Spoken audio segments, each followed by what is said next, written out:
네, 2부 행사 시작하기에 앞서서 그 설명 자료를 한 번 더 말씀드리겠습니다. 이 책상 위에 놓여져 있는 이 인터컴 1번 주파수는 한국어, 2번 주파수는 일본어, 3번 주파수는 영어로 동시 통역이 된다는 점 설명드리겠습니다. 그래서 필요하신 대로 꽂고 청취를 하시면 되겠습니다.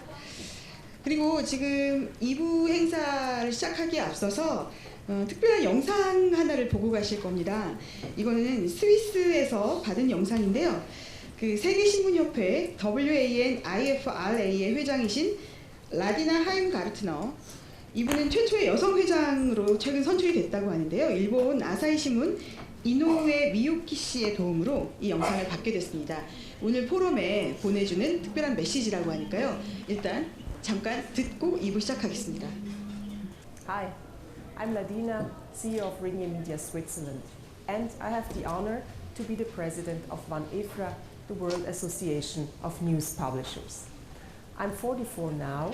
I first became a CEO at the age of 34. My personal experience as a female executive, I was very often the first and often the youngest woman at the table. I was often the only woman at the table. I had to speak louder to be heard and work harder to be seen. But I could gather very early leadership experience. Looking back, the most crucial points are: first, always remain how you are. People notice if you're not authentic. Secondly, don't try to copy male behaviors. It doesn't work. Thirdly, if you are a kind person, don't hide it. Be kind to people, but be very clear in business. My fourth and last point, sometimes as women, we need to accept challenges, even if we are not 100% that we will succeed. We must say more often, yes, I'll do it, because if we stand back out of fear, there will always be a man stepping in. But diversity does not just happen, it has to be achieved day by day. If we have the chance, it's imperative that we actively promote talented women and increase their number in decision-making positions.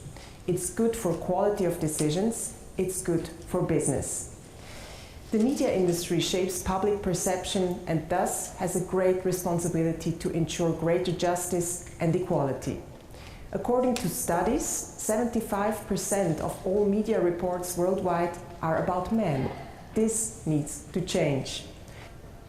My company Ringier has launched the Equal Voice initiative in 2019.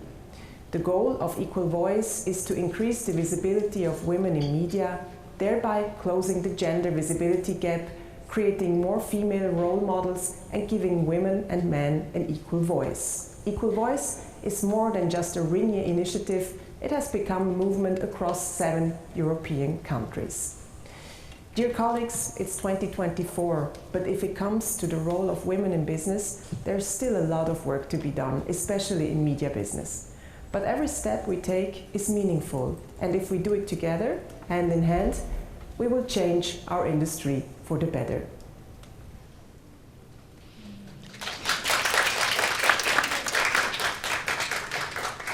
네, 유일한 여성 멤버셨는데 회장님이 되셨네요. 그리고 워낙 이른 나이에 이렇게 회장님으로 선출됐다라는 이 메시지가 오늘 이렇게 한일 여성 기자들이 모인 자리에 이 여성 리더십과 관련해서 많은 울림을 주는 것 같습니다. 자, 2부 세션에서는 특히 한 분을 또 소개를 해드리고 가면 좋겠습니다. 제프 로빈슨 주한 호주 대사님께서 2부 세션에서 특별한 말씀 해주시기 위해 오셨습니다. 한 박수로 환영을 해주시겠습니다. 짧게 그러면 인사 말씀을 해주셔도 부탁드려도 될지요? 네. 여러분 안녕하십니까? 저는 주한 호주 대사 제프 로빈슨입니다. 반갑습니다. 민나사마 하지메 마시테. 오스트레일리아 다이시 노 로빈슨 토모시마스. 하지메 마시테. 죄송하지만 영어로 말씀드리겠습니다. 시트레스 제스카 에고데 하시마스. Real congratulations for the hosting of this Hanil Yosong Kija Forum. I know it's the second year, but I was very pleased to be asked because the challenge of gender equality should not be discussed just by women. It is a challenge for everyone in society. So I'm very pleased when I was asked to join Ms. Kim Hee-kyung Chon Chagwan-nim and Ms. Onuki Satoko-san to discuss the diverse issues our three countries are grappling with, including when it comes to declining birth rates. So thank you, Ms. Kim and Ms. Onuki. As Australian Ambassador to Korea, I'm always proud to see Australia's progress on gender equality and diversity and inclusion on display. The different drivers for declining birth rates around the world are complex. They are context specific, in many cases linked to deeply held cultural values and traditions, but for many other reasons as well. In any context, disaggregated data, gender statistics and gender analyses are essential to policy that creates economic prosperity and resilient populations. This includes on things like caring responsibilities and barriers to equal participation in professional life. I have to say, sitting on the table down here, I was very impressed to find that Ms. Lee, the staff writer, is the mother of 4 children. She is truly a superwoman, but she should not have to be. And in fact, none of you should have to be superhuman to be able to have a professional career and to manage your family responsibilities. I'd like to share some of the things that we know from data about family composition and in Australia based on our last national census. So Australia's population, currently around 26 million, is projected to reach between 34 and 46 million people by 2071. That's based on our current average total fertility rate of 1.75. Now, that is of course much higher than Korea and Japan, but it's still below replacement level of 2.1. The number of families is projected to increase from 7.2 million to between 9.5, 9.7 million by 2046. Of these families, couples with children are projected to make up 42% to 43% of all families, down from 44% in 2021. Female lone parent families are projected to make up 13 to 14% of all families, compared to 13% in 2021. In my own family, I was one of 4 children. The head of my household was a woman, my mother. So I know what it's like to be part of a single parent household. In 2021 in Australia, 20% of lone parents were actually male. 80% of 78,000 same-sex couples living together have children living with them. So family composition is a diverse idea. So it gives us a really useful starting point for policy interventions to create a more gender equal society, but also importantly, sustainable population levels. So in 2022, the Australian Prime Minister said he wanted to make Australia the best country in the world for gender equality. This year, the Australian government launched its first national strategy to achieve gender equality. It outlines the Australian government's vision for gender equality, an Australia where all people, whether you are male or female or identify as something different, where you are safe, treated with respect, have choices, and have access to resources and equal outcomes. Australia doesn't have all the answers. We are not perfect, but we are seeking to improve people's lives through this national strategy. We've sought to develop a clear pathway, including for creating better conditions for families through gender equality. Frankly, it's essential for our economic and national well-being, as it is for Korea and for Japan. We don't do this because it's fair or equal. Our economies require we make the best use of all of the human resources we have. Australia's national strategy builds on last year's budget, which introduced a suite of measures across the economy to address gender equality. Through many of these initiatives, the Australian government is supporting women's equal economic participation, helping to address intra-household inequality, and create an environment that supports different types of families and diverse caring arrangements. Many of you here, for example, care not only for children, but perhaps for ageing parents or parents-in-law. On women's workforce participation, the Australian government has recognised the importance of structural reforms to build fairer, more inclusive systems that enable equal economic participation for both women and for men. These discussions cannot be a debate between men against women. We all need to work together. So, a couple of examples. In our most recent government budget, the government allocated money for an Australian skills guarantee, which includes national targets to increase the number of women in apprenticeships, traineeships and cadetships on major government projects, supporting women into trades like being electricians or carpenters or other male-dominated industries to help create more gender-equal workforces and support intra-household equality. To address systemic undervaluing of workers in feminised industries like nursing or teaching, the Australian government has committed $11 billion over 4 years to fund a 15% interim pay rise for workers in aged care, and government is considering similar measures for childcare workers, a crucial intervention for workers in the care sector who are 76% women, and on average are paid 33% less than workers in other sectors.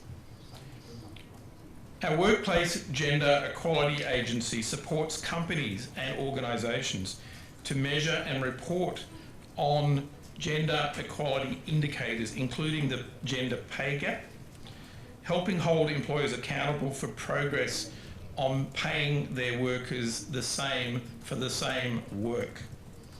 Measures like these help us achieve workforce participation at levels that promote economic equality. This professional participation is inextricably linked to paid parental leave provisions that reflect our modern and diverse society.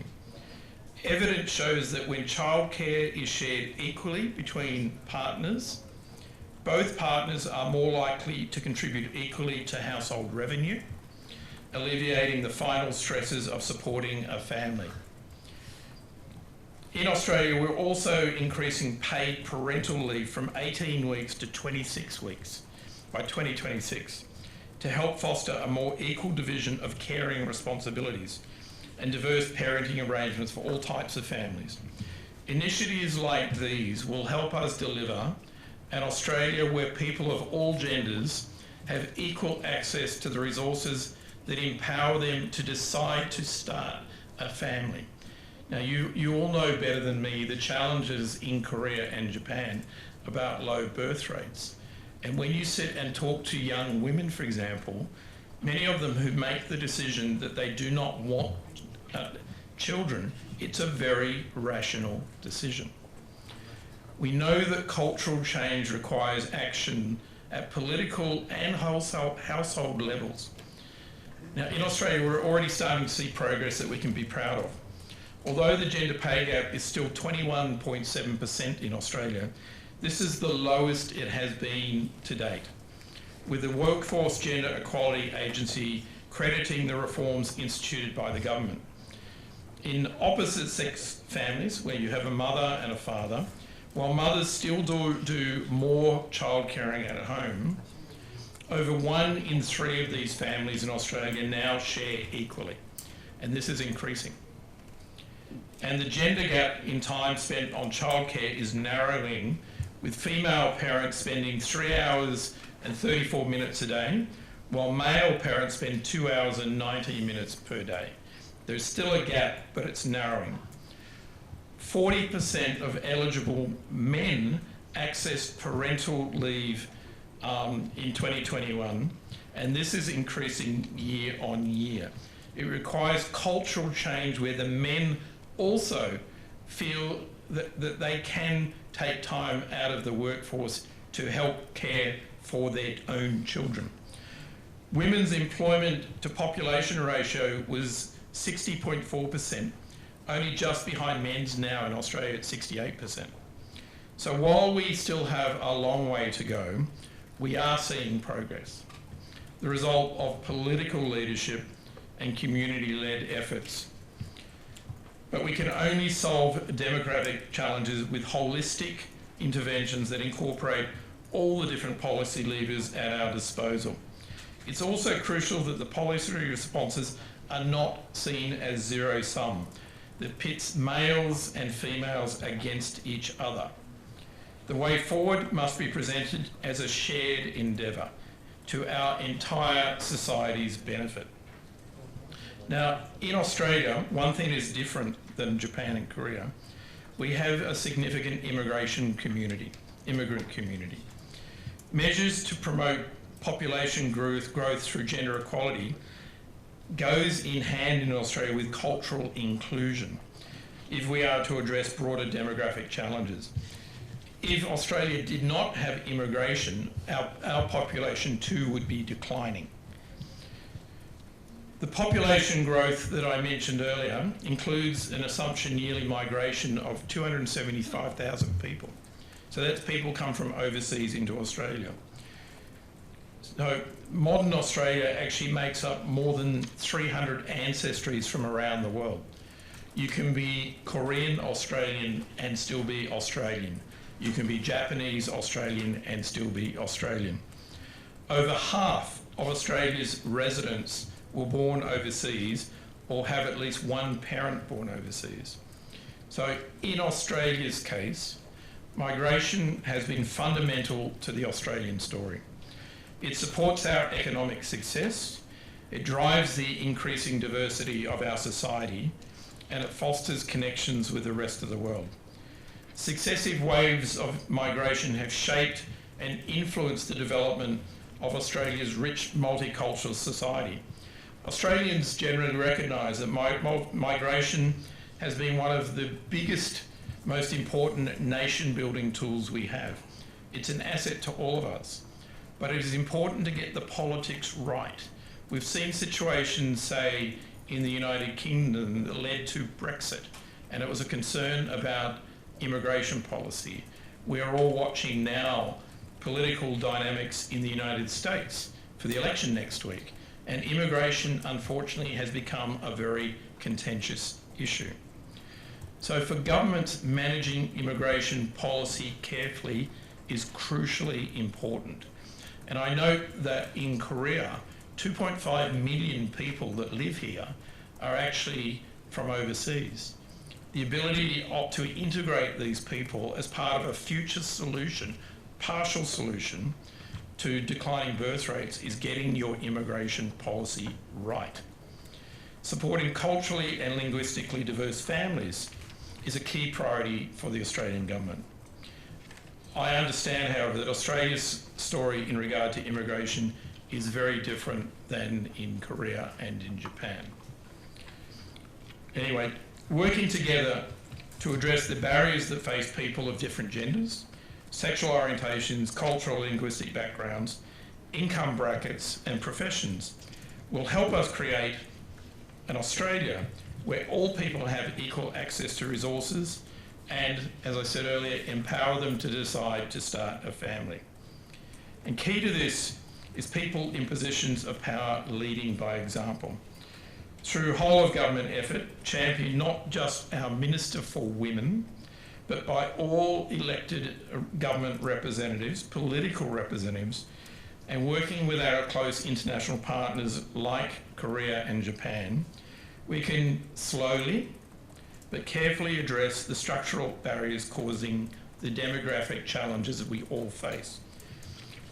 So, while not diminishing in any way the complex historical, societal and other factors that are very real, including very strong and rich cultural traditions in countries like Korea and Japan, ultimately our nations, and indeed nearly every advanced nation, will need to find ways to better utilise all of the human resources available to us, men and women, irrespective of gender, as we seek to address the very significant challenges of low birth rates and ageing populations, while also maintaining our economic vitality.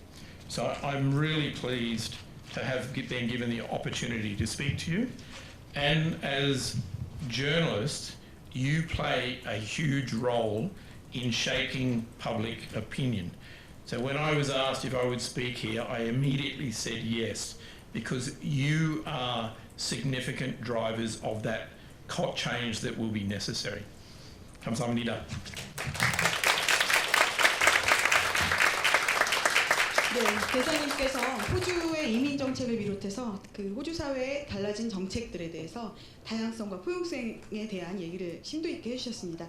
다시 한번 대사님께 감사의 박수 부탁드리고요. 이 주제가 역시 우리가 그 다양성과 포용성 진단, 시대의 변화에 따라 달라지는 결혼과 출산에 대한 이야기입니다. 2부 세션은 우리 박은경 국제협력이사님께서 본격적으로 진행을 해주시겠습니다. 부탁드립니다.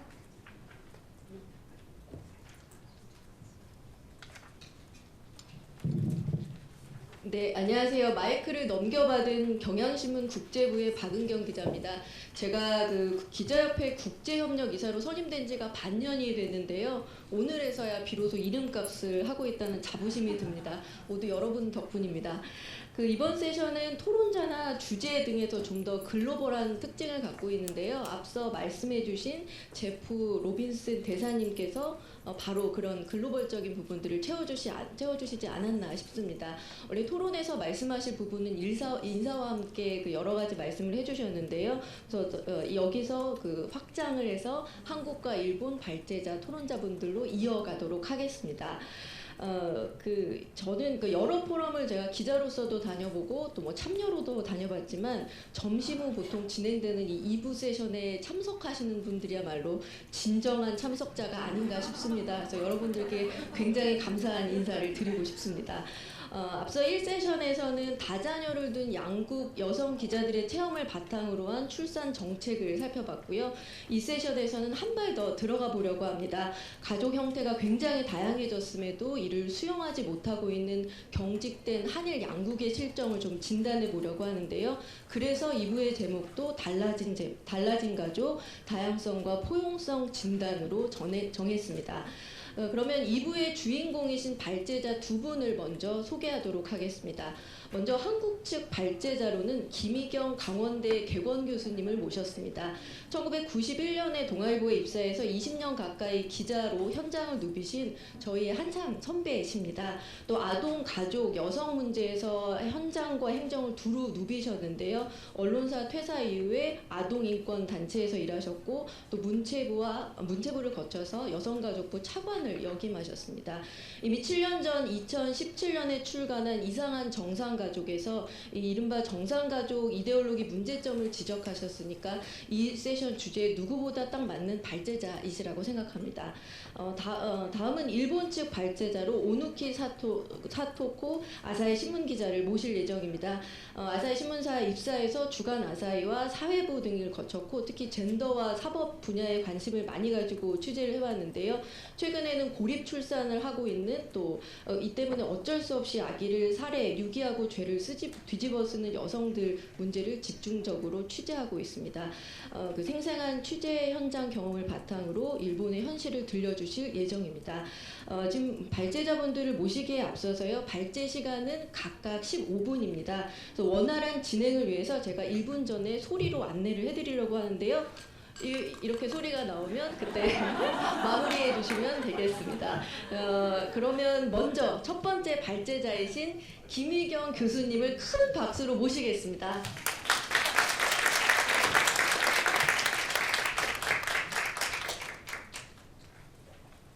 안녕하세요. 방금 소개받은 김인옥입니다. 앞에 말씀하신 그 프로미순 여사님 발표 잘 들었고요. 특히 제 발제에서 이렇게 짧은 시간에 우겨 넣느라 이주자 문제를 뺐는데 그런 부분을 먼저 짚어주셔서 감사하다는 말씀 먼저 드리고 시작하겠습니다. 저는 오늘 이따가 이게 소리 내기 전까지 빨리 끝내도록 제 말이 조금 빠른데 너무 빠르다 싶으면 이렇게 손을 들어주세요. 그러면 조금 천천히 얘기할게요. 저는 저출생과 관련해서 한국의 한국 가족 제도와 문화의 어떤 점이 자유로운 출산의 의사결정을 방해하는지에 대해서 집중적으로 말씀을 드리려고 합니다. 먼저 벌써 가족 다양성 증가에 대해서 먼저 빠르게 짚고 넘어가도록 하겠습니다. 여러분 다 아시는 내용이니까 이건 좀 빨리 지나갈게요. 다 아시다시피 한국에서 혼인율은 지금 매우 빠르게 떨어지고 있고 그리고 출산율도 같이 떨어지고 있습니다. 혼인율과 출산율이 떨어지는 기울기가 똑같은 거는 한국에서는 아이를 낳는 것은 결혼한 법적인 부부 사이에서만 있을 수 있는 일이라고 생각하는 경향이 매우 강하기 때문에 그렇습니다. 그리고 다 아시다시피 1인 가구도 매우 빠르게 증가하고 있고요. 1인 가구가 부부와 미혼자녀로 구성된 가구를 2019년부터 넘어서서 현재 그 한국에서 여러 가지 가구 유형 중에 가장 지배적인 가구 유형이 되었습니다. 근데 이제 이렇게 그 출산율이 떨어지고 1인 가구가 증가하는 것에 대해서 굉장히 한국적인 특성이라고 생각하시는 분들이 가끔 있던데 한국적인 특성이 아니라 그냥 글로벌한 추세라고 얘기할 수가 있어요. 글로벌한 추세임을 보여주기 위해서 이건 북유럽 데이터를 가져왔는데요. 북유럽에서 우리가 그 출산율 양성평등을 통해서 출산율 반등에 성공한 나라로 많이 꼽는 나라가 스웨덴 아닙니까?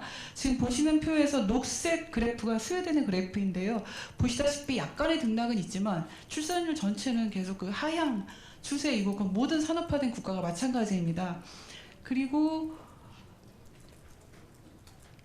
1인 가구의 증가도 마찬가지입니다. 이거는 2018년까지의 추세인데 보시면 거의 모든 나라가 1인 가구가 계속 증가하는 추세를 보이고 있고 일본이 지금 녹색 선으로 표시되어 있죠. 일본은 꾸준히 증가하는 나라이고 한국은 지금 이 표에 없는데 한국을 표를 그린다면 저 불가리아보다 위쪽으로 매우 급격하게 상승하는 표를 그릴 수 있지 않을까 싶습니다.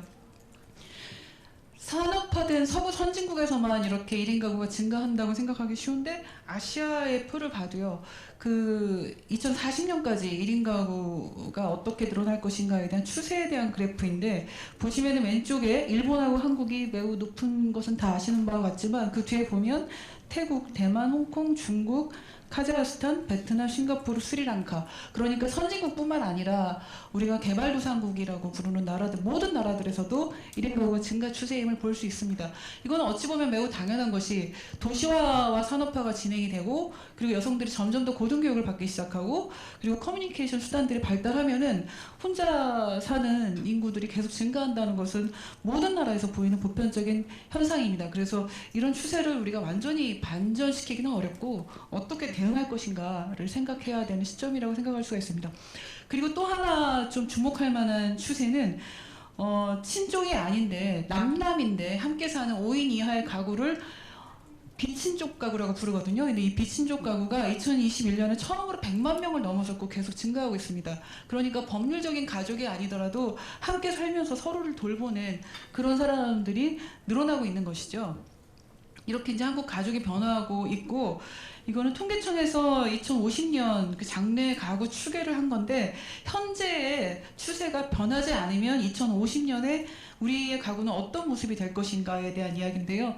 간단히 설명드리면 1, 2인 가구가 전체의 이제 한 75% 차지할 거고 1인 가구라고 하면 아주 많은 분들이 결혼하지 않고 자유롭게 사는 젊은 사람들이 생각하기 쉬운데 2050년이 되면 1인 가구는 절반 이상이 65세 이상이 됩니다. 그리고 결혼해서 부부가구, 자녀가 없는 부부가구라고 하면 딩크족을 상상하는 분들이 많은데 딩크족이 아니고 70대 이상 부부가 전체 절반을 넘어갈 거고요.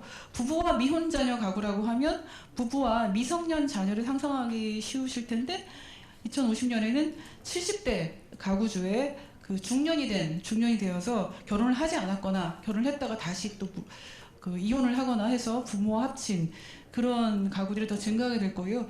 한마디로 가족의 규모는 줄어들고 횡적인 관계는 축소됩니다. 지금 우리가 이모 삼촌들이 많이 있잖아요. 앞으로 2050년이 되면 이모 삼촌은 없어질지도 몰라요.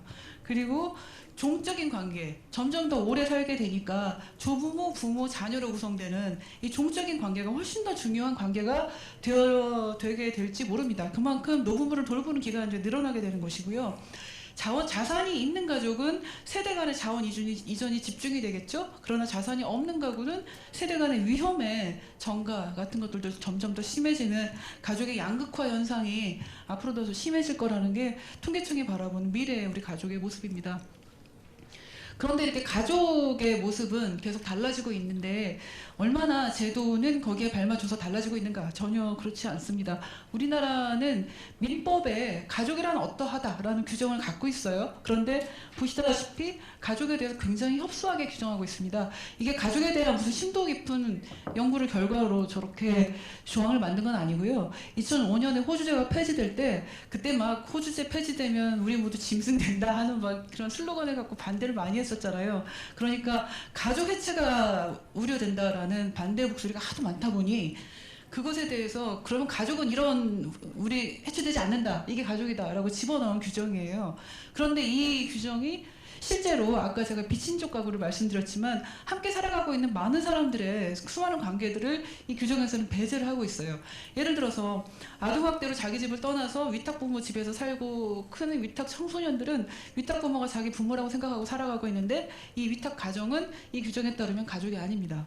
그리고 그 상당히 많은 그 주거, 의료, 돌봄, 연금, 상속, 뭐 재난 같은 그 상황들에 이 규정이 영향을 끼쳐요. 그래서 상당히 많은 경우에 가족 관계를 결혼과 혈연을 중심으로 아주 협소하게 정의함으로써 그것에 속하지 않은 많은 사람들의 권리를 박탈하는 그런 근거 조항이고요.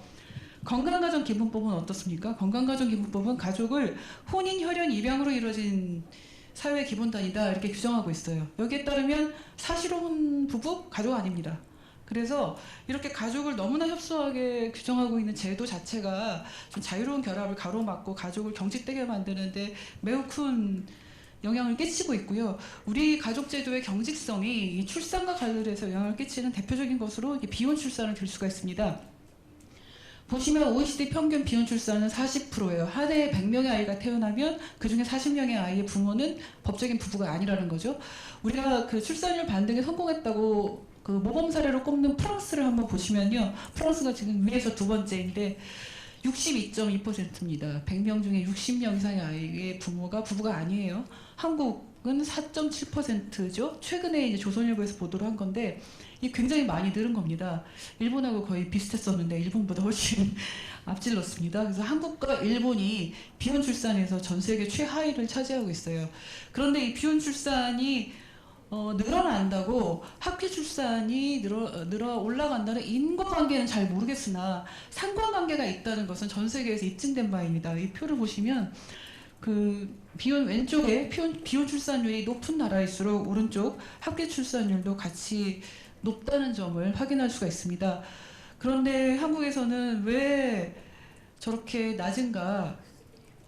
여러 가지 요인들이 있는데 한국의 저출생이 워낙에 심각해지다 보니 이제 그 비혼 출산에 대한 거부감을 아주 많이 가지시는 분들의 생각도 조금씩 변화하고 있는 것 같아요. 최근에 이제 저출산 고령사회위원회가 결혼과 출산과 관련한 여론조사를 했는데 저길 보면 결혼제도의 다양한 형태를 인정해야 한다라는 응답이 전체의 80%가 넘었습니다.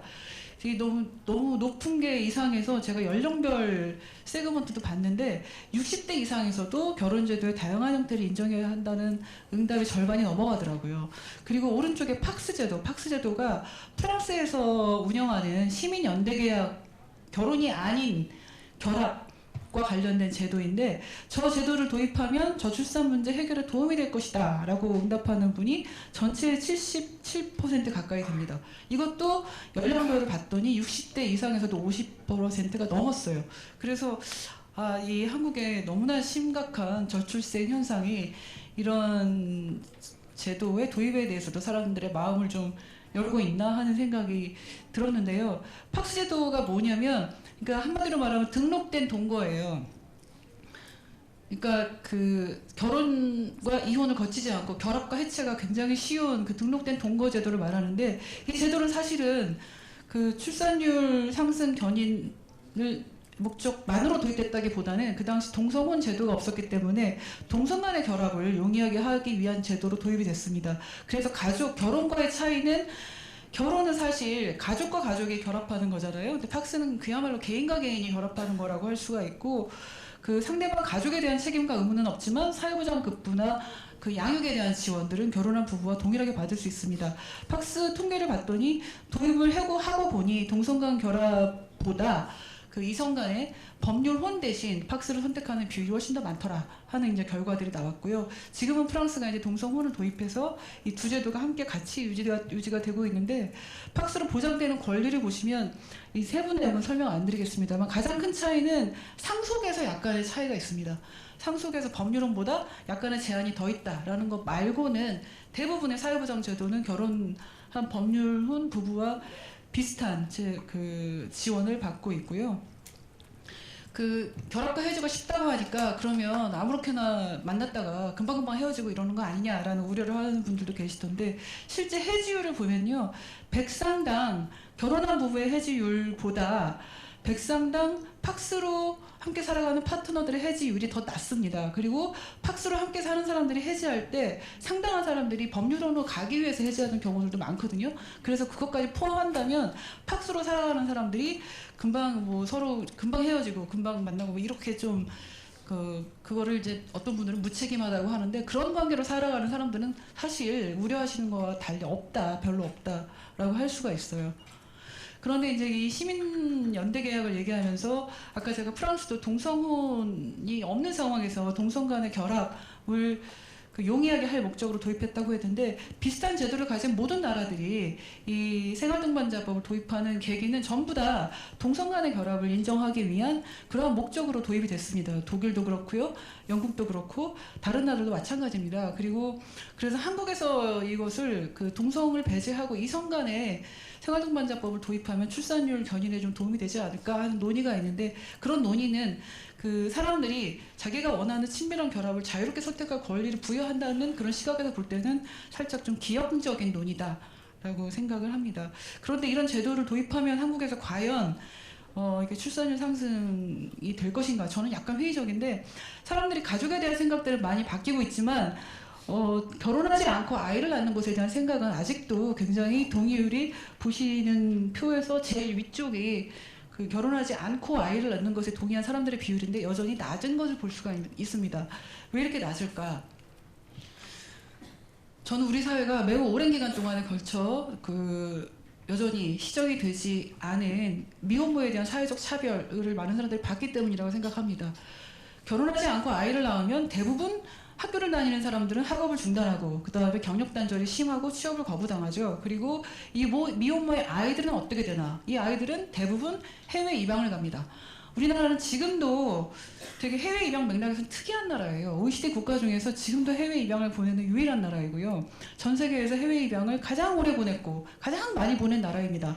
아직도 지금 100명이 조금 넘는 아이들을 해외로 입양 보내는데, 그 아이들의 대부분 지금 저 표에 한 명이 있어가지고 뺐는데 다 그 미혼모의 아이들이라고 할 수가 있습니다. 이렇게 미혼모가 정상가정 규범을 깨트린 주범으로서 차별받고 그 아이들이 이렇게 해외 입양을 가고 이런 상황이, 이런 차별이 시정되지 않는 한 저는 생활동반자법이나 그 프랑스의 시민연대 계약 같은 것들이 도입된다고 한들 제대로의 효력을 발휘할 수 있을까라는 생각을 좀 하는 편이고요. 지금 상황에서 사람들이 가지고 있는 가족에 대한 인식이 매우 달라졌어요. 여가부에서 조사한 건데 생계와 주거를 함께하면 가족이다라고 생각하는 사람들이 굉장히 많이 늘어났거든요. 그리고 외국에서는 가족 돌봄 휴가도 보면은 등록 동반자가 아플 때 가족 돌봄 휴가를 쓸 수 있도록 제도들이 바뀌어가고 있어요. 그래서 우리 사회에서도 그 팍스와 같은 제도의 도입을 하려면 단지 출산율을 올리겠다 이런 목적뿐만 아니라 서로 돌보고 살아가는 이런 관계를 법률적 가족뿐만이 아니라 동반자, 아주 친밀한 가까운 친구 이런 사람들한테까지 같이 확대하도록 하는 돌봄을 좀 같이 할 수 있도록 하는 제도의 개선과 병행이 돼야 가족의 지금 경직성들을 좀 깨트릴 수 있지 않을까라고 생각을 하고요. 가족 내 성평등이 사실은 저출생과 훨씬 더 가까운 밀접한 관계가 있다고 생각을 하는데 이 표를 보시면 2019년에 글로벌 여론조사 기관이 조사한 건데 이 문장 있잖아요. 남자가 집에서 아이를 돌보는 것은 남자답지 못하다. 이 문장에 동의하는 사람의 비율을 측정한 거예요. 압도적 1위를 보십시오. 한국 76% 제일 위에 2위가 인도인데 인도하고 격차를 한번 보시면 어마어마합니다. 한국이 저렇게까지 성별에 따른 역할의 고정관념에 대한 생각이 굉장히 강한 나라예요. 일본은 한국보다 훨씬 적어요. 그렇다라고 말하는 비율이. 근데 이게 생각만 이런 게 아니라 실제로 저렇게 살고 있다는 것을 통계가 보여주고 있어요.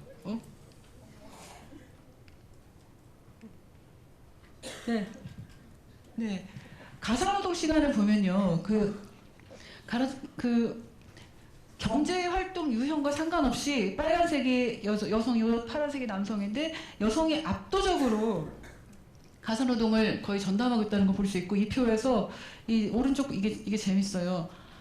맞벌이도 여성이 3시간 가사노동을 하는데 남성은 54분을 하죠. 외벌이는 더 심하게 벌어지는데 오른쪽 여성이 혼자 벌어요. 혼자 벌고 남성은 집에 계시는데 여전히 여성이 2시간 36분 집안일을 하는 동안 남성은 1시간 59분을 합니다.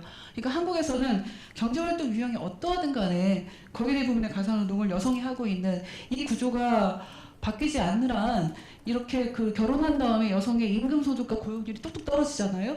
그래서 한국의 여학생들의 대학 진학률이 거의 세계 최고 수준인데 그리고 지금은 남성은 노동, 여성은 가정 중심 이런 생애 전망이 더 이상 아니라 남녀 모두 일이 제일 중요하다라고 생각하는 시대가 됐는데 아직도 여성의 경제활동은 인정하지만 돌봄은 여성의 몫이라는 그런 일지향 보수주의가 강고한 탓에 결혼과 출산을 회피하는 경향들이 늘고 있다고 할 수가 있습니다.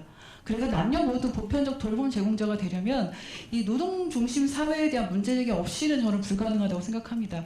그러니까 우리가 이성적 노동자라고 할 경우에 돌봄의 부담이 없이 회사가 부르면 언제든지 뛰쳐나갈 수 있는 그런 사람들을 굉장히 이성적인 노동자라고 생각하고 노동 구조가 운영되고 있는데 그런 구조 자체가 바뀌지 않으면 생계와 돌봄을 성별로 구분한 대립구도는 극복하기 좀 어렵지 않을까라고 생각을 하고 돌보는 남성이 늘어나려면 지금 대부분 보면요. 아내가 먼저 하고 그 다음에 이제 남편이 육아휴직을 쓰는 그런 경향들을 보이는데 육아휴직 하는 남성들을 연구한 논문을 봤더니 육아휴직 수준, 급여 수준 자체보다 우리나라 대체급여율 상당히 올라갔습니다. 그거보다는 아내의 소득 수준이 결정적 영향을 끼칩니다. 그러니까 남녀가 돈을 비슷하게 벌어야 육아휴직을 둘이 번갈아 가면서 할 수 있지. 지금 우리나라 남녀의 성별 소득 격차가 OECD에서 가장 크지 않습니까? 그렇게 소득 격차가 크면 합리적으로 돈 더 많이 버는 사람이 돈을 계속 벌고 적게 버는 사람이 육아휴직을 하는 게 그 가정 안에서는 합리적인 선택이겠죠. 그래서 이런 저출산 문제, 육아의 성평등을 위해서도 성별 임금격차 문제를 해소하는 것이 얼마나 중요한가라는 걸 한 번 더 강조하고 싶습니다. 그래서 마지막으로 제가 지금까지 한 얘기를 종합을 하면 가족 다양성을 정상가족의 고정관념을 깨고 가족 다양성을 수용을 해야 되고 가정 내의 성평등 이 정말로 중요하고 돌봄은 여성의 일이 아니라 모두의 일인 것으로 전환이 되어야 하고요. 가족을 둘러싼 환경 중에서 여성의 경력 단절이나 성별 임금 격차를 개선하려고 하는 노력들이 중요하다라는 말씀을 드리면서 15분을 조금 넘겼네요. 제 얘기를 여기서 마치도록 하겠습니다. 교수님 대단히 감사합니다. 시간경을 거의 맞춰주셨고요. 또 좋은 말씀을 굉장히 많이 해주셨는데 일단 굉장히 풍부한 데이터를 바탕으로 설명을 잘해주신 것 같습니다. 지금 현실 쪽에서 특히 비친족 가족이 100만 명 넘는다는 자료는 저도 좀 놀라운데요. 이거에서 멈추지 않고 또 앞으로 이 경직된 제도는 어떻게 되고 있는지 또 해외 사례는 어떤지 또 우리나라가 나아가려면 돌보는 남성이 많아지려면 어떻게 해야 되는지까지 정리를 잘 해주셨습니다. 그러면 이어서 일본 측 발제자분이신 오누키 사토코 아사히 신문기자를 모시겠습니다. 한국에서 1년간 어학연수를 해서 한국어도 수준급이지만 오늘은 일본어로 발표해 주시겠습니다. 큰 박수로 환영해 주시기 바랍니다.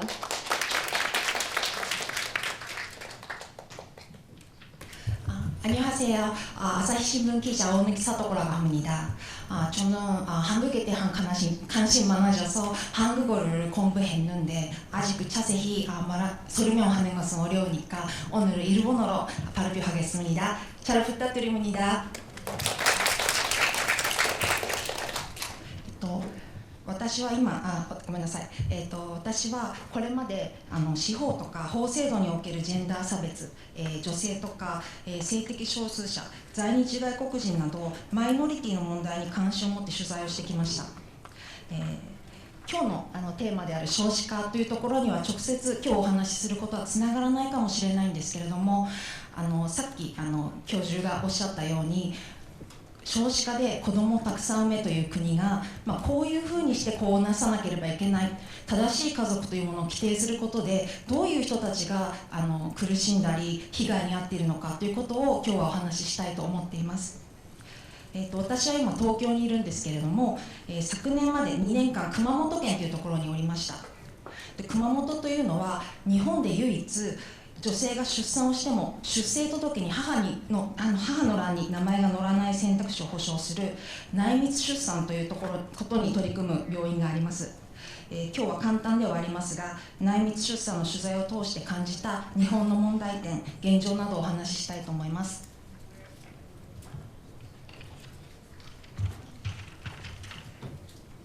産んだ子供を殺したり遺棄したりした母が逮捕される。日本ではそうしたニュースが絶えません。ここにお示ししたのはその報道の一部です。へその緒がついたままゴミ箱に遺棄されたなど事件の悲惨さを伝えるもの、子供を親に預け夜遊び三昧など女性の悪質さを強調するような記事も多いです。右の記事でピースサインをしている女性は実家の庭に生後間もない子供を遺棄したとして有罪判決を受けました。女性は風俗店に勤務、判決は風俗店で十分な否認もせず客と性交し妊娠に気づかず出産後周囲に相談することもなかった、短絡的な行動と指摘せざるを得ず経緯や動機に組むべきことはあったとは言えないとして有罪判決を言い渡しました。本当に女性に組むべき理由はなかったんでしょうか。これは国の統計です。2022年度に虐待死した子どもは56人、うち0歳は25人と約半分です。このうち9人が生まれたその日に亡くなっています。ここ近年ですね、こうした亡くなる子どもの数とかその傾向というのは変わっていません。こんなふうに生まれた日に亡くなる子どもにはそれぞれ共通点があります。ほとんどが医療機関外で生まれ遺棄されて発見されるということです。この統計ではですね9人となっていますけれども、これは簡単に推測できることだと思いますが、この統計に現れず亡くなって今も遺棄されたままという子どもはもっと多いと思われます。そして先ほどのスライドでも示しましたが、加害者のほとんどは母親です。妊娠は女性だけではできないのに男性の責任は問われていない、望まぬ妊娠の責任を女性だけが負わされている、そういった状況が続いています。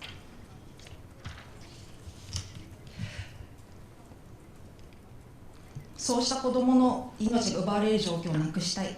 私が赴任していた熊本にある慈恵病院という産婦人科病院が2007年から誰にも知られることなく、保護責任者遺棄罪に問われることなく赤ちゃんを預け入れられるコウノトリのゆりかごという取り組みを始めました。韓国でも、主愛共同体協会というところがベビーボックスを設置していると思いますが、非常に似た取り組みです。2007年から2023年3月までに179人の子どもが預けられました。病院では事情を聞ける女性には話を聞いているそうですが、多くが困窮や相談できる人がいない、また近親姦、不倫で生まれたなど複数の複雑な事情を抱えています。また母親の多くが医者や助産師など専門家の立ち会いを避け孤立出産で産んでいることが分かっています。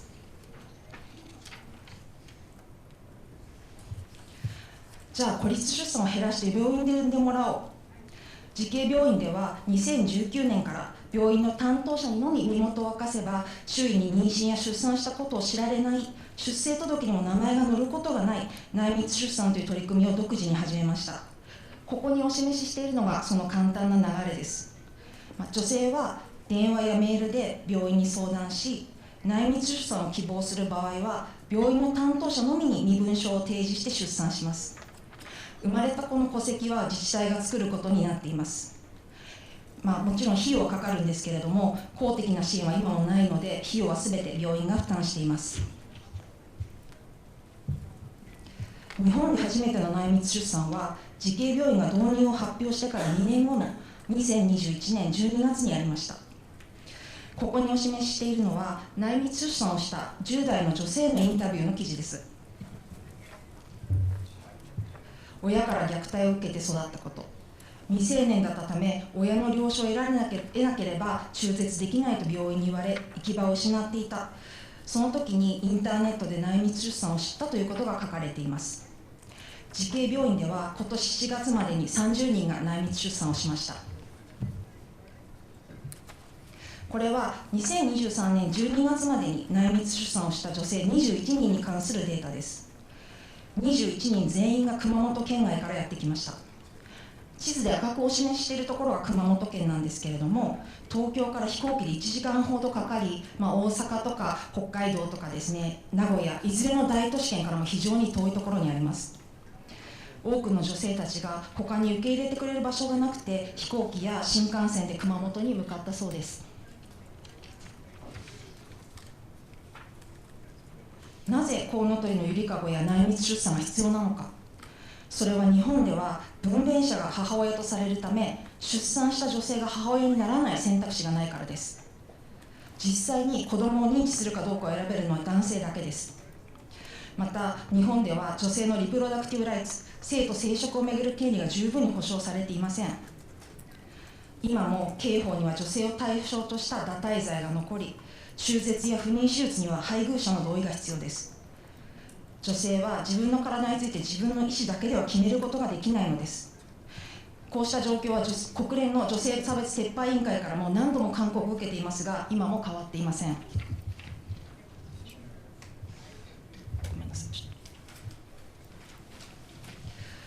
内密出産やゆりかごに預け入れに来れた女性と、孤立出産をして子供を殺害するに至った女性を分けたものは何なのか、非常に気になっていました。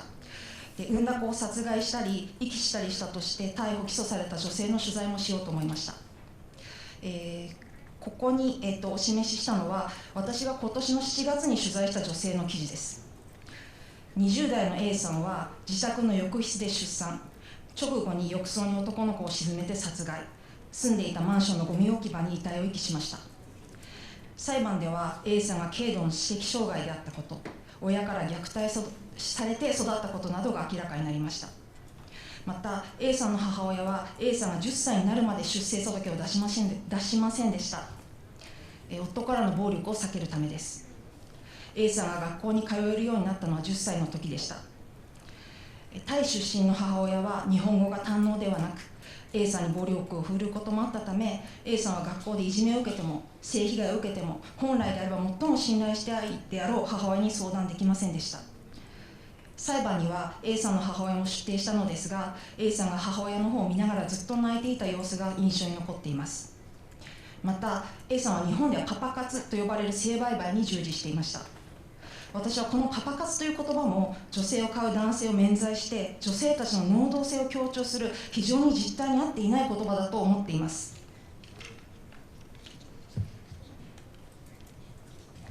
この裁判にはこれまでそうした新生児遺棄とか殺害で起訴された女性たちの精神鑑定や支援をしてきた精神科医が証人として出廷しました。その沖野医師によるとですね、事件に至る女性たちには共通点があるといいます。軽度の知的障害や精神面に課題がある、一番の相談先である家族から虐待を受けているなど家族との関係が良くない、社会的に孤立している、そして性売買に従事しているです。 A さんもこの点は同じでした。こうした事件を聞くと私たちはなぜ相談できなかったのか、なぜ助けを求められなかったのかと疑問に感じると思うんですが、女性たちには自分の困り感を言語化して適切な相手に相談するのは難しい、物事の優先順位をつけるのが苦手という特徴があるそうです。また出産や育児という精神的に成熟を求められる場面で現実逃避してしまうことも多いということでした。内密やゆりかごに取り組む蓮大氏も女性と新生児殺害、新生児事件で罪に問われる女性ですねとゆりかごに預け入れに来る女性たちに共通点が多いと言います。それは親から虐待を受けている、家族との関係が良くない、発達障害や知的障害を抱えている、これが一つではなくて複数の要因を抱えていると言います。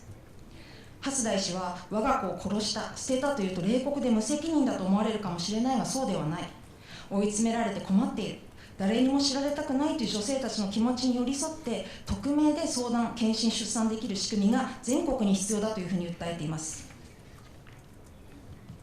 これは私が過去の裁判例から探した新生児殺害遺棄事件です。いずれも被告は女性、性風俗店で働いている、交際相手から暴力を受けている、知的障害がある、いずれも沖野さんや蓮大氏が指摘した共通点が見て取れます。こうした現場で女性たちに接する専門家は全国に匿名で出産できる仕組みが必要だと内密出産の法制化を求めています。しかし国はどうでしょうか。国は慈恵病院が取り組む内密出産について違法ではないというふうにしたものの、法制化については子どもの出自を知る権利や母子の福祉に関してさまざまな課題があるとして法制化に対しては決して前向きではありません。改めてなぜ日本では内密出産の法制化が進まないんでしょうか。それは今も孤立出産について無責任な女の問題と考えている人が多いからではないかと思います。内密出産やコウノトリのゆりかごはこれまでも安易な育児放棄を助長するという批判を受けてきました。またこの蓮大氏などは子供を母親が育てるべきだという長く日本の政権与党である自民党が持っている保守的な家族観があるというふうにも指摘しています。じゃあ一方世界ではどうなんでしょうか。世界を見てみるとフランスでは匿名出産を、ドイツでも同じような内密出産、そして韓国も今年の7月から保護出産を導入したというふうに聞いています。昨年フランスを取材しました。フランスはフランス革命後の1793年から誰にも身元を知られずに病院で出産できる匿名出産が公的に認められ、1993年には民法にも明記されています。子どもの出自を知る権利に関する法律もあります。女性も子どもを認知するかどうかを選ぶことができ、男性も女性も認知しない場合に国の子として出生届が出されます。匿名出産を選んだ女性、匿名出産で生まれた子ども、匿名出産を希望する女性を受け入れる産婦人科病院などを取材したのですが、関係者から聞いて最も印象に残った言葉が2つあります。一つは子どもを育てることを望まなくても安全に合法的に出産をする選択肢を用意するのが公衆衛生だという言葉でした。日本では困難を抱える女性が性売買に追い詰められ、誰にも相談できずに出産遺棄すると短絡的な行動で経緯や動機に組むべきことがあるとは言えないと断罪されている一方で、フランスでは望まぬ妊娠の責任や負担を女性だけに負わせずに社会で支えようとしているというふうに感じました。また日本では誰にも相談できなかったという女性になぜ助けを求められなかったのか、中絶できなかったのかと問うのですが、フランスでは常に誰もが考える限り最善の選択をしているという視点で支援しようとしていました。また匿名出産だけでなく妊娠・中絶にまつわる費用はそもそも無料であるなど、女性のリプロダクティブヘルスとライツを保障する仕組みが幾重にも保障されているというふうに感じました。最後に、私が内密出産や事件に至る女性の取材をしながら感じたのは、孤立出産は日本の女性差別やジェンダー不平等が凝縮された現場だということでした。非常に弱く難しい立場にいる女性が性売買に追い詰められ、避妊や中絶などの選択ができずに望まぬ妊娠をしてしまう、そして誰にも相談できずに出産、子供を遺棄する短絡的な行動だとみなされます。新生遺棄事件の裁判でも検察官が被告の女性に、あなたは売春したんだろう、誰が父親かわからないから相談できなかったんじゃないですかなど、罪名に関係がないにもかかわらず断罪されるシーンを何度も見てきました。日本には女性だけが問われる罪があるのだということを痛感します。でここにお示ししているのは最近の日本の女性をめぐるニュースのごくごく一部です。政治の現場に女性はおらず、性売買の現場では買う男性が取り締まられることはありません。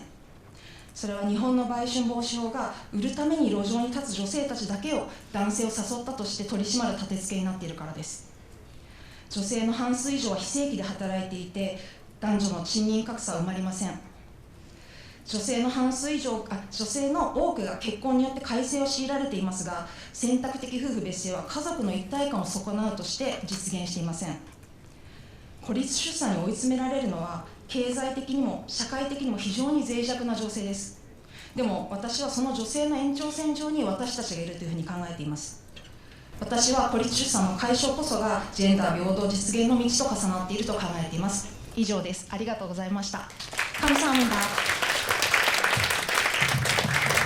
네, 오미피 기자께서는 현장에서 취재하신 귀중한 경험을 공유를 해주셨는데요. 일단 고립 출산, 보호 출산 사례와 또 여성들의 문제, 아까 뭐 출산은 혼자 할 수 없는데 책임은 여성들만 져야 하는 이런 현실을 굉장히 잘 설명을 해주셨고, 또 GK병원 사례를 통해서 우리에게 많은 또 좀 울림을 준 것 같습니다. 말씀 감사드리고요. 지금은 자리를 토론에 맞게 정리한 후에 이제 토론으로 넘어가도록 하겠습니다. 잠시 쉬었다 가시겠습니다. 예, 그럼 토론석이 다 마련돼서요. 발제자분들과 토론자분들 앞에 좌석에 착석해 주시기 바랍니다. 예, 그러면 다 착석을 하셔서요. 토론 2 세션의 토론으로 이어가도록 하겠습니다. 네. 앞서 말씀을 해주셨지만 이번 세션을 더 글로벌적이고 국제 협력으로 만들어주신 앞서 발표를 하신 제프 로빈슨 대사님을 정식으로 소개해 드리려고 합니다. 아마 여기 오신 웬만한 분들보다 서울의 역사를 더 잘 알고 계시는 분이라고 생각이 드는데요. 40년 전에 서울에 처음 오셨기 때문에 1980년대 광화문과 시청의 모습을 사진이 아니라 눈으로 기억을 하고 계시는 분이십니다. 이번에 3번째 부임이신 호주의 한국통이시기도 하시고요. 또 무엇보다 위대한 한국의 여성과 결혼을 하셨고, 또 따님도 서울에서 낳으셨습니다. 따님이 지금 대를 이어서 외교관으로 또 근무 중인데요. 아까 이제 이민국가인 호주가 성평등을 통한 어떤 인구 증가 촉진을 위해서 어떤 정책을 펼치고 있는지 충분히 설명을 해주셨는데요. 이따 종합 토론 시간에 질의나 의견이 있는지 더 여쭙도록 하겠습니다. 그럼 이어서 토론자분들을 소개시켜드리고 그 다음에 토론 순서로 가겠습니다. 일본 측 토론자이신 하스미 아야카 가나가와 신문사 기자는 사내에서 성평등을 이끌고 있습니다. 이 가나가와 신문사가 지난 5월에 일본 신문 최초로 DEI, 그러니까 다양성, 성평성, 포용성 선언을 하고 뉴스룸의 성평등을 실천하는 이 팀을 신설을 했는데요. 이 팀을 이끌고 있는 기자입니다. 다양성이나 젠더 문제를 주로 다룬 전문 기자입니다. 한국 측 토론자이신 박진경 일과 여가 문화연구원 사무총장님은 정말 성평등 분야에서 전문가로 꼽히시는데요.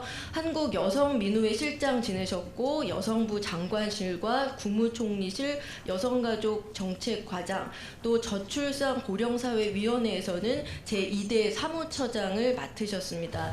여러 포럼 행사 등에서 이 관련 주제로 굉장히 냉철한 말씀을 해주셔서요. 오늘 토론자로 모시게 됐습니다. 진행은 아까와 마찬가지로 이제 종료 1분 전에 소리로 알려드리도록 하겠습니다. 각 토론자분들 시간은 5분입니다. 그럼 일본 측 토론자이신 하스미 아야카 기자 모시겠습니다.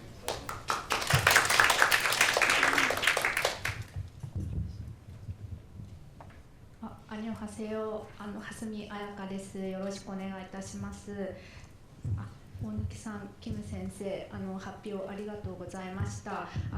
私、討論文を用意したんですけれども、あまりにも2人のスライドがすごく心に響きまして、3000字書いてしまったんですけれども、1500字にしてくれということで、ちょっと短くなった文なんですけれども、今日の感想として討論させていただければと思います。やはり2人の発表に共通していたのが、やはり家族の在り方とか、この女性の生き方がもういまだに社会の制度とか慣習によってで縛られているっていう点がすごく私は感じました。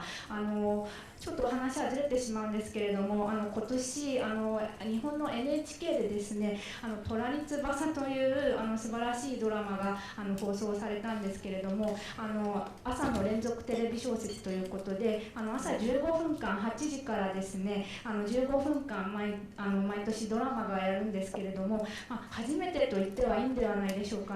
女性の人権地位向上についてのドラマの内容となりました。主人公はちょうど100年前に生まれた日本で初めての弁護士になった三内さんなんですけれども、その方の生き方の中で女性たちと連帯して、その中には朝鮮半島出身の女性もいらっしゃいました。そういった女性たちで連帯してどうやって社会の制度を良くしていくかというところのドラマだったんですけれども、私の10歳下の後輩も10歳上のデスクも毎日見て泣いていると。で私も自然と本当に涙が出てきてしまいまして、じゃあそれが一体何だったんだろうかというところは、やはりその100年前の話であっても私たちに訴えかけてくるほどあまり女性の地位とか権利っていうのが変わっていないというところに悲しくもあり共感できるところもあって涙を流してしまったんだと思います。そうしたその社会がある中で今日の大貫さんの記事と発表というのはすごく私の心にも刺さりました。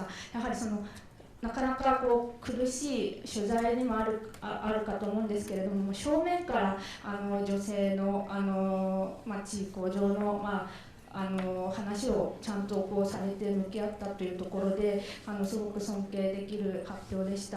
やはりそういった裏にどういう価値観があるのかなと思った時に、やはり韓国にあるかどうかちょっとわからないんですが、良妻賢母という日本の言葉がありまして、良き妻、良き母であるという概念がその家族をそもそも幸せにするんだというような、そういった概念があるんですけれども、やはりそこには先ほどからも皆さん何度も出ている言葉だと思うんですけれども、やはりそこには家父長制というものがあって、そこがやっぱり家族の在り方を決めてきたというところがもう連綿とずっと続いているわけですね。そこにおいて大貫さんの発表にもありました通り、やはり私は堕胎罪というものが改めて本当に許せないなというような一女性としても思いがあります。韓国はどういうところかというのをまたお聞かせいただきたいんですけれども、やはり日本の場合は配偶者の同意がないと子供を持たないという選択肢が取れないというところ、自分の体を自分で決める権利がないというところがすごく大貫さんの、問題という提起というところにすごく共感いたしまして、特にそういったことが私たちにも地続きであるというところのところがすごく響きました。やはり日本では今選挙がありますけれども、選択的夫婦別姓が選べない、私も蓮見と名刺で皆さんにお配りしている蓮見というのは結婚する前の名前でして、やはりそのパスポートには、夫の名前が出ているというところで、どうしても自分のアイデンティティを選びきれないというところがあるかと思います。で、こうした日本の女性の問題をやっぱり伝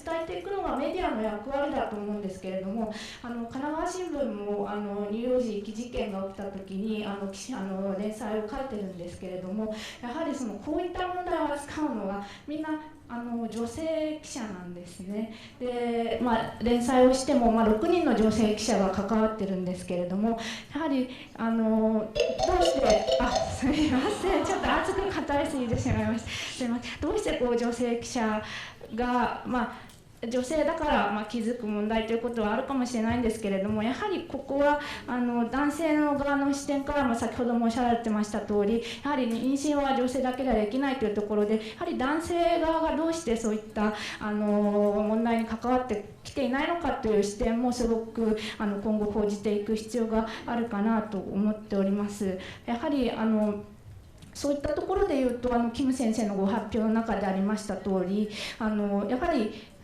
若い世代は男女共働きだと思ってるんだけれども、やはり女性が育児をするべきだというようなご指摘があった通り、やはりその記者の中でもその女性がこう生き残って働いていくっていうことがなかなか難しいですと、こういった問題をそもそも取り上げる機会っていうのもどんどん減ってしまうっていうようなことも感じております。でやはり私たち DEI 宣言を5月に出しまして、今 DEI をやっているんですけれども、やはりメディアがどうして DEI をやるかっていうところは、やはり女性の活躍とか経済成長っていうところはたくさんの人を説得する上ではすごく重要な視点だと思うんですけれども、やはりメディアが DEI をやるということは、やはり社会の中で女性の権利とか地位を上げていくためにみんなダイバーシティが必要だよねというところで取り組んでいきたいなというふうに思っております。すいません、5分超過してしまいました。ありがとうございました。 예, 경험을 바탕으로 이제 여러 의견들을 의미 있는 의견들을 제시해 주셨고요. 다음은 좀 전에 소개드린 한국 측 토론자이신 박진경 사무총장님 모시겠습니다. 박수로 환영해 주십시오.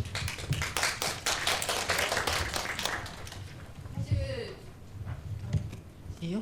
나오네? 여기 네. 예, 저출생 관련해서 사실 아마 오늘도 전국에서 이 주제를 갖고 진지하게 논의들을 하는 자리들은 많이 만들어지는 것 같아요.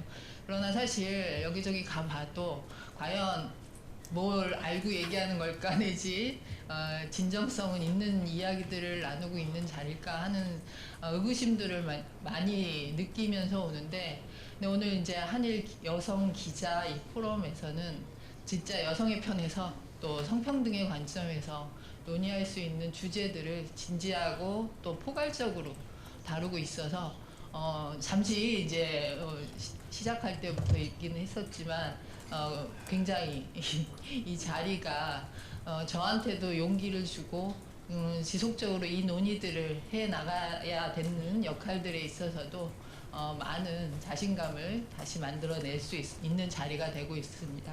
뭐 두 분의 발제 내용에 대해서는 뭐 많은 부분들을 따로 뭐 반박을 하거나 뭐 할 일은 아닌 것 같고요.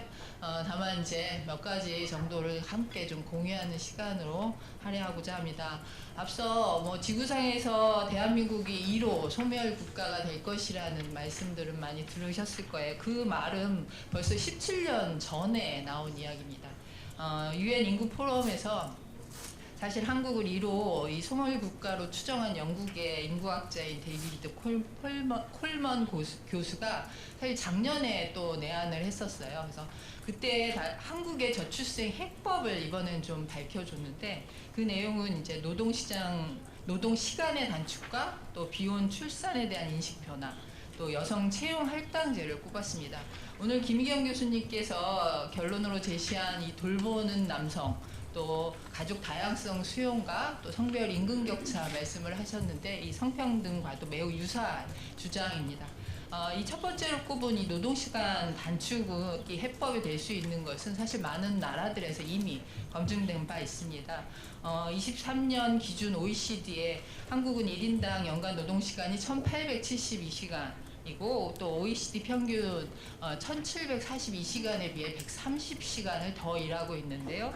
이는 또 최근에 저희가 이 독일 사례를 많이 주목하고 있는데, 코로나 이후에도 출산율이 올라가고 있어요. 많은 나라들이 아까 북유럽에서조차도 이제 계속 하락세를 면치 못하고 있는데도 불구하고, 그래서 찾아봤더니 얼마 전에 28시간, 그러니까 주 28시간 이 단축근무제를 도입을 한 거예요. 최대 한 2년 정도 돌봄이 필요한 가족이 생겼을 때 2년 정도 돌봄 단축 근무제를 28시간으로 할 수 있도록 만들어 놓은 것이죠.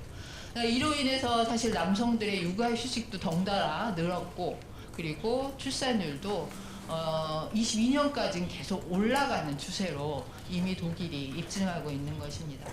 그래서 이렇게 이 한국의 고질적 장시간 노동 시간 으로 인해서 남성에게는 사실 돌보는 남성성을 확보하지 못하고 있는 측면이 있고 여성에게는 성별 임금 격차 등 또 이 독박 육아로 인해 노동권을 박탈당하고 있는 상황이라서 결국 이것이 결혼을 하더라도 심지어 이제 무자녀 출산으로 무자녀를 선택하는 상황이 발생을 하면서 최근 0점대 이 한국의 이 불가사의한 출산율을 만들어내는 원인으로 이야기되고 있습니다. 또 두 번째로 꼽은 이 비혼 출산에 대한 인식 변화는 다른 말로 하면 결국 가족 다양성일 것인데 이 구시대적 이 정상가족 이데올로기에서 벗어나서 이제 혼인이나 혈연, 가족의 1인 가구를 포함한 다양한 형태 그리고 동성 커플 또 생활 동반자 등의 다양한 관계에 대해서 개방적이고 유연한 인식이 중요해졌으며 국가는 또 이들의 돌봄이나 복지 등 시민적 권리를 비차별적으로 보장해주는 노력이 필요할 것입니다. 아까 팍스 설명을 많이 해주셨는데 프랑스가 결국 팍스를 도입하고 한 10년 만에 출생률이 1.7에서 2.01까지 늘어나는 또 성과를 만들어냈습니다. 결과적으로 이러한 이 팍스 제도를 포함해서 미혼모에 대한 이 편견과 차별을 이 한국과 일본이 어떻게 극복할 것인지에 대한 많은 것들을 우리는 팍스 제도를 통해서 이 반면교사해 볼 수 있을 거라는 생각 또한 듭니다. 그리고 마지막으로 이제 악순환을 교정하기 위해서 국제 인권 규범에서 제공하고 있는 이제 정책, 가족 정책의 기조들이 기본적으로 사생활의 권리, 또 이 평등 원칙, 그리고 가족 구성원들에 대한 반차별적인 관점, 그리고 또 아동 최선의 이익, 그리고 이 폭력으로부터의 자유로울 권리 등을 기본적으로 가족 정책의 큰 기조로 삼아서 만들어 나가야 될 필요가 있다는 생각이 들고 딱 한마디만 덧붙이면 현실적으로 위기 임산부와 영아의 안전을 위해서 지금 내밀 출산 혹은 한국은 이미 보호 출산제를 도입하였는데 이 보호 출산제 문제는 정말 최후의 선택지여야 할 것이라고 봅니다. 이런 땜질식 처방으로는 근본적인 해결책이나 또 미혼모에 대한 편견 차별을 없애려는 노력을 방기할 수 있게 되는 또 안타까운 우려를 낳을 수밖에 없고 또 아동의 기본권과도 충돌하는 사정들이 생기겠죠. 결국 우리 사회가 이렇게 자유롭고 좀 성평등한 환경에서 개인이 다양한 선택을 할 수 있고 또 그 선택을 존중하고 지원하는 국가의 역할들이 작동된다면 저출생의 진짜 해법으로서 성평등이 답일 수 있을 거라고 생각합니다. 네, 감사합니다. 말씀 감사합니다. 그 해외 사례 얘기해 주시면서 한국 현실에 맞는 해법은 무엇인지 노동시간 단축 등의 문제를 잘 짚어주셨고요. 지금 종합 토론으로 넘어가서 이제 토론자분들의 답변을, 발제자분들의 답변을 듣기 전에 앞서서 이제 제프 로빈슨 대사님께서 추가로 뭐 의견이나 질문이 있으신지 짧게 여쭙고 그 다음에 종합 토론 시간으로 넘어가도록 하겠습니다. 대사님이 약 2분 정도 시간이 있는데요. 혹시 관련해서 얘기를 듣고 나서 의견이 있으시면 말씀해 주시면 되겠습니다. Yes, thank you very much. And let me start by congratulating the organisers of this forum. We can only really address these very challenging issues if we talk about them. And to engage journalists in this process is incredibly efficient because you are the mouthpiece for society. I'm not going to, what I'm going to say now is not the views of the Australian government, but really my personal views. But also as an observer, long-time observer of the situation in Korea.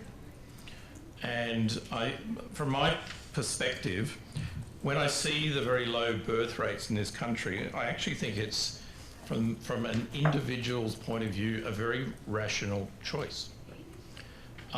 In Australia, my grandparents' generation, the kinds of attitudes and challenges that Koreans and Japanese face now were very similar. You know, perceptions about what a family was composed of, the appropriateness of giving birth when you are not married, those kinds of challenges. That was my grandparents' generation, but it's very different in Australia now. It is not perfect, but things can change. And I said earlier in my comments that change is a hugely complex process, and it requires everybody. Sometimes, and some of the things I might say may not be popular, but you know, there are certainly many examples, and you know this better than I, of injustice in the way men and women are treated in our communities. But the future is about us all working together. And I'll give you an example. During my career, my wife was here earlier, and she was running a business, and she was in a very busy period. So I was able to take 1 year's leave without pay from the Foreign Ministry, and I used to look after our children. And I would take them to school and pick them up, and I was shocked because, of course, most of the parents waiting outside to pick up their children were mothers. And I was rather disappointed that for several months, despite my best efforts to talk to the mostly mothers, they were reluctant to speak to me, because until one of them came up to me and said, "We've been talking about you and the role you are playing picking up your daughter from school. Don't you have a job? No? Why are you a deadbeat father?" No? And even in Australia, there was a perception among mothers that what I was doing in terms of sharing the burden of childcare was not appropriate. Now, there are many things that need to take place. Companies, if they want to retain good workers, they need, of course, to provide opportunities for all of their employees, men and women, to contribute the most. Now, again, as the ambassador here, one thing I'm pleased about is we have a lot of Korean staff members in our embassy, and we try very hard to enable them to balance their work life. We give conditions where women can take maternity leave, men and women can take leave to manage their family responsibilities, but we try very hard to make sure they understand that this is okay. You know, in a lot of Korean companies, for example, now provide paternity leave, as Australian companies do, but a lot of men do not take these opportunities. And the attitudes towards empowering fathers and mothers to take advantage of these opportunities is really important. So, you know, in Korea, I know a very big factor in terms of young parents, women's choice to decide not to have children, is because of the very significant burden of raising a child in this very intensely competitive society. 예, 대사님 지금 시간이 좀 돼서요. Yeah, 마무리 okay. 말씀을 좀 All right, 부탁드립니다. I'll just raise some very quick issues. So, the point I'm making here is attitudes in terms of shifting traditional approaches rest on men and women. As you raise your children, what attitudes are you conveying to your daughters and to your sons? In your workplaces, do you give opportunities for everyone to behave, to take advantage of these opportunities? And I'll just raise one more question. I personally think the opportunity to reverse low birth rates is so challenging, we will probably not succeed.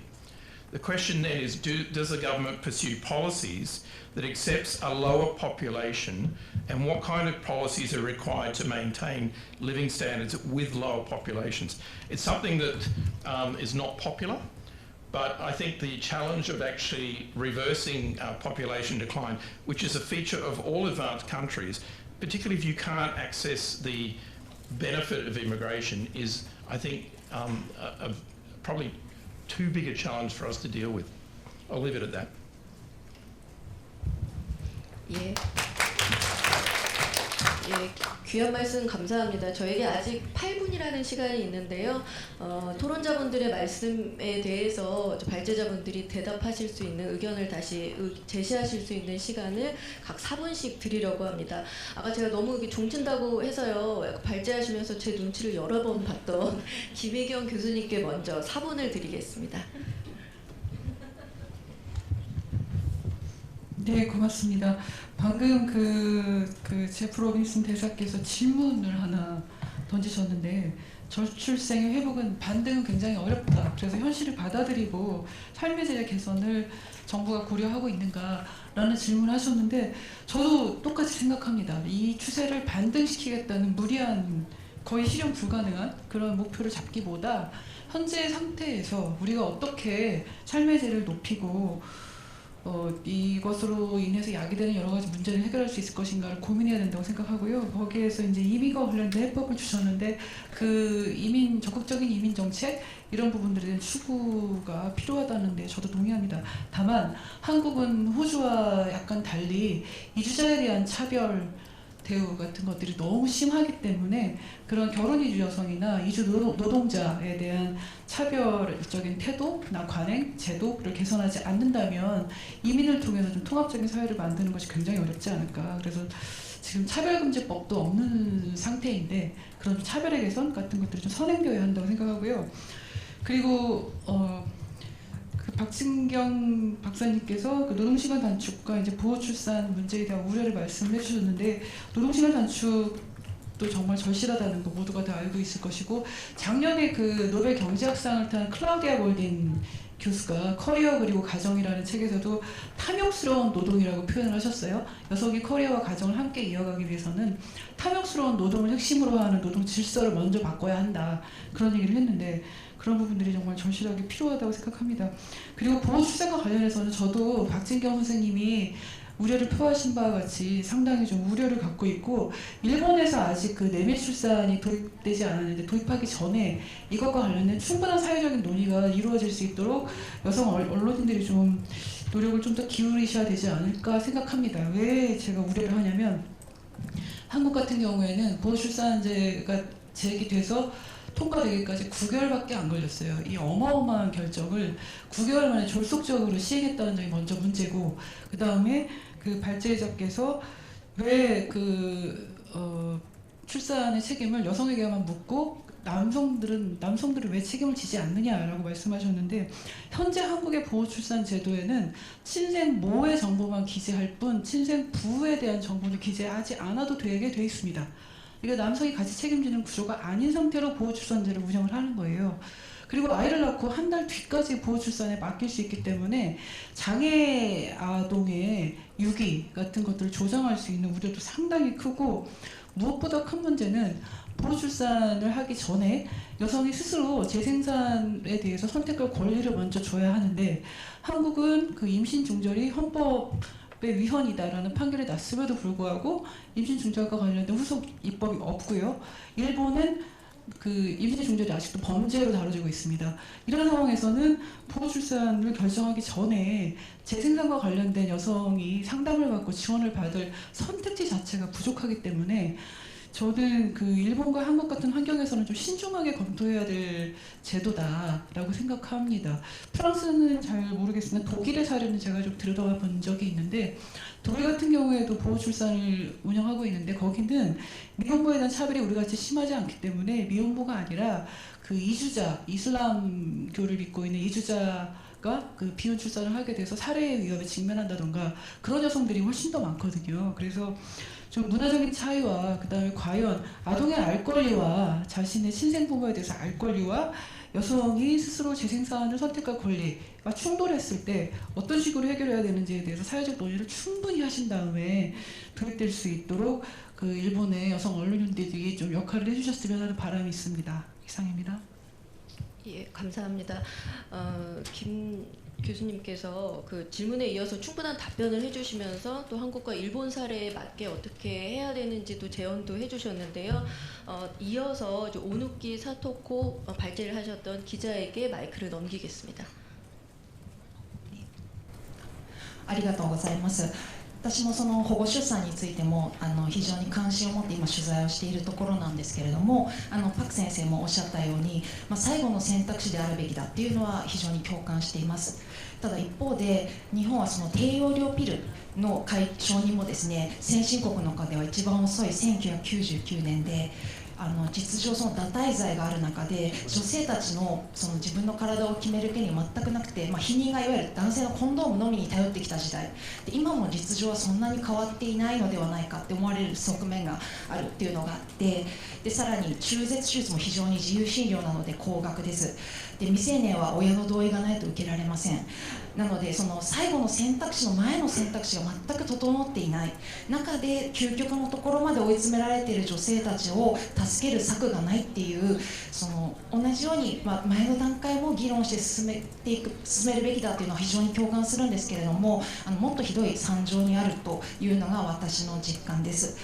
で韓国でもやはり中絶が今も違憲だということで同じですねっていう気持ちなんですけれども、今年日本では旧優生保護法というですね、障害とかハンセン病の患者さんたちが自分の意思にかかわらず堕胎を強制されていたということに対して国がそれを認めていた法律を初めて違憲であると認めて謝罪するという大きな年でもあるんですけれども、その優生保護法、今母体保護法というふうに名前を変えているんですけれども、その歴史を遡っていくと、そもそも国の人口を増やしたい減らしたいというその調整弁に女性の体がなってきて、増やしたい時には中絶を禁じ、減らしたい、あるいはその仮不良な子孫を防ぐためといって中絶が特別に認められる、基本的には国の政策に女性が振り回されてきている歴史の法律だなというふうに考えています。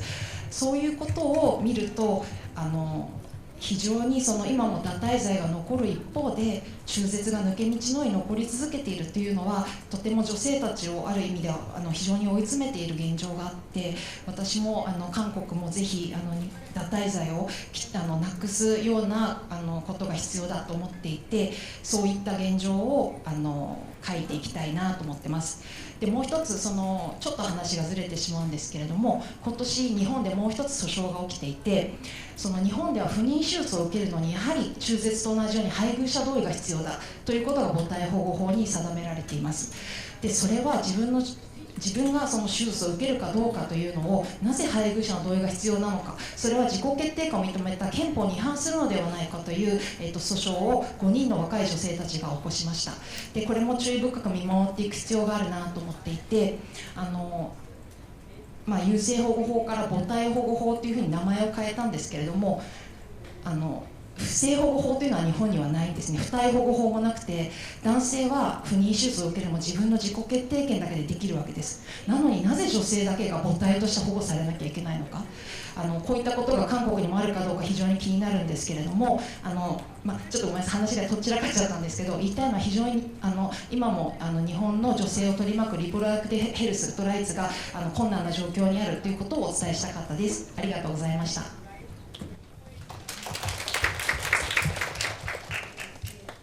예, 감사합니다. 그 마지막 선택지에 대한 의견 포함해서 여러 가지 이제 정리하는 말씀을 해주셨고요. 저희가 시간을 굉장히 효율적으로 써서 좀 아낀 시간들을 플로어에서 질문을 받아보려고 하는데요.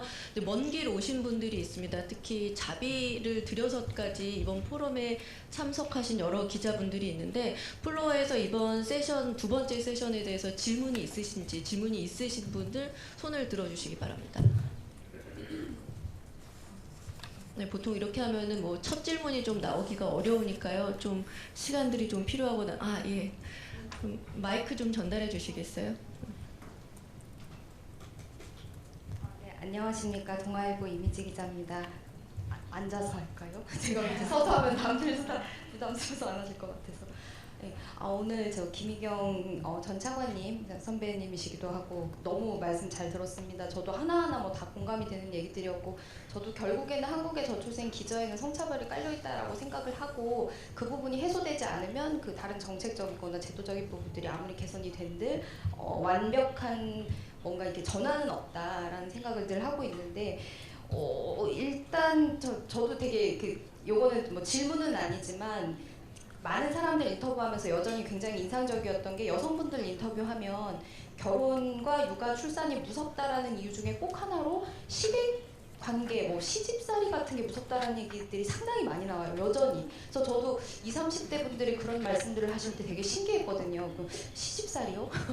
남성분들한테 그런 얘기하면 지금 언제적 얘기를 하냐라고 하는데 그게 아마 이제 과거에 그런 뭐 우리가 생각하는 그런 막 무슨 뭐 막 폭언과 무슨 폭행과 그런 시집살이가 아니라 아마 그 시집에 들어감으로써 여성이 총체적으로 그 종속이 되는 어떤 그 관계들 거기서 느껴지는 이 대부분 요즘 여성들은 그 현대식 교육을 받고 자라서 굉장히 양성평등적인 교육을 받고 자랐기 때문에 그 성적인 감수성도 훨씬 예민하고 그래서 왜 아이는 내성을 안 물려봤지 혹은 뭐 왜 이 자리에서 남편은 저렇게 뒹굴대고 있는데 나는 이렇게 안절부절 못하실 시대에서 뭐 약간 이제 이런 모든 것들이 시집살이 하나하나로 느껴지신다고 느꼈어요. 그래서 지금의 어떤 작금의 저출산이 그 여성들의 출산거부라고도 얘기를 하잖아요. 그래서 그 맥락 선상에서 성차별적인 여러 고용 시장에서 이런 부분 다 그 해소가 진짜 중요하다라는 걸 다시 한번 되게 보여주신 것 같아서 인상 깊게 봤고 저는 일단 전 차관님께는 김 전 차관님께는 질문이 이 앞서 한 많은 얘기와는 좀 상관이 갑자기 없지만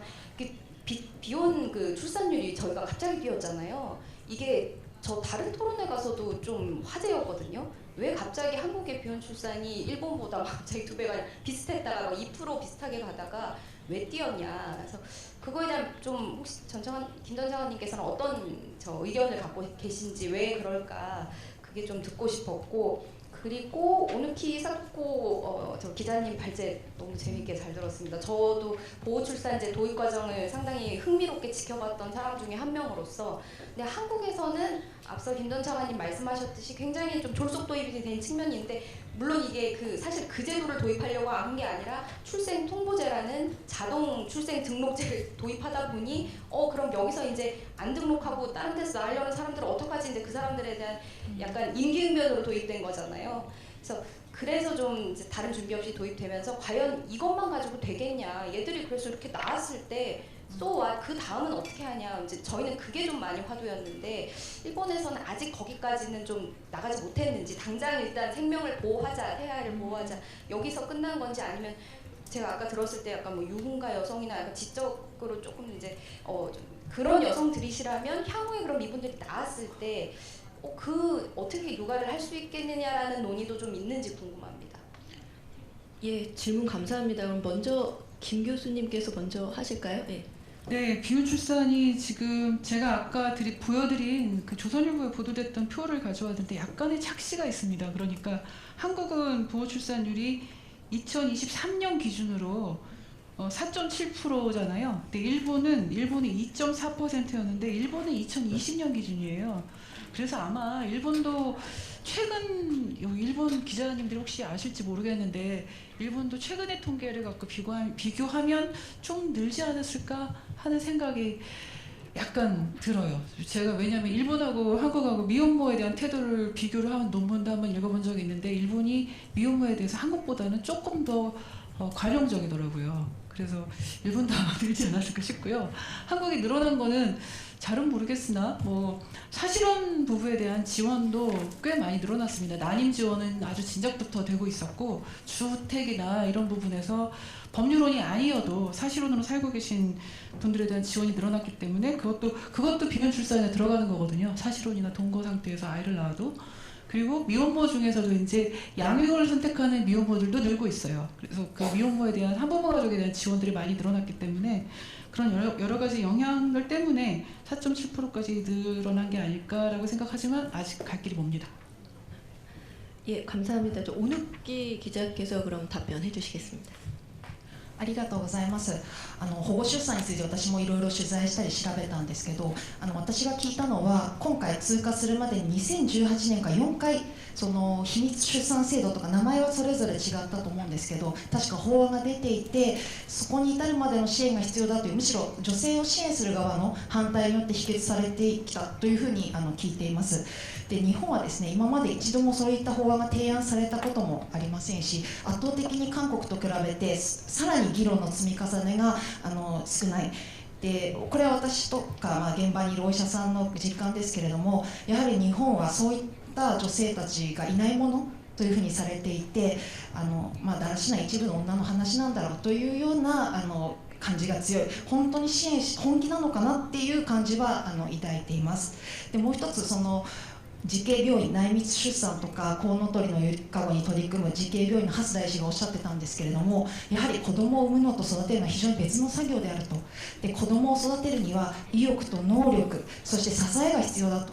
しかし日本のその子育て支援政策というのはもちろんそういった困難を抱える人たちにとっては十分ではなくて、その中ででもあんたが産んだんだからお母さんなんだから大丈夫、育ててるうちに愛情が赤いやということで非常に困難を抱える女性たちが今もその子育てを、強制されると言ったらちょっと強いかもしれませんけれども、そういった現状があります。なので非常に内密に至る人はすごくごく一部に見えるんですけど、その裏には育てていながら非常に難しくて虐待をしてしまうお母さんとかですね、そういう背景があるんじゃないかなと。で、シングルマザー率も非常に高いと思います、虐待をしている方の中にはですね。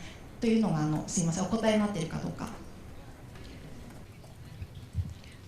예, 답변 주셔서 충분한 답변이 된 것 같고요. 답변 주셔서 감사합니다. 이번 세션은 특히 한국과 일본뿐 아니고 호주 이 사례도 말씀해 주셔서 더욱더 풍성한 이제 발제와 토론이 되지 않았나 싶은데요. 아까 김 교수님께서 언론의 역할이 중요하다 이러면서 언론의 문제를 짚어주셨습니다. 이 언론의 역할에 대한 얘기는 3세션으로 넘어가서 더 심도 깊은 토론과 발제로 이어가 보도록 하겠습니다. 지금까지 들어주셔서 감사합니다.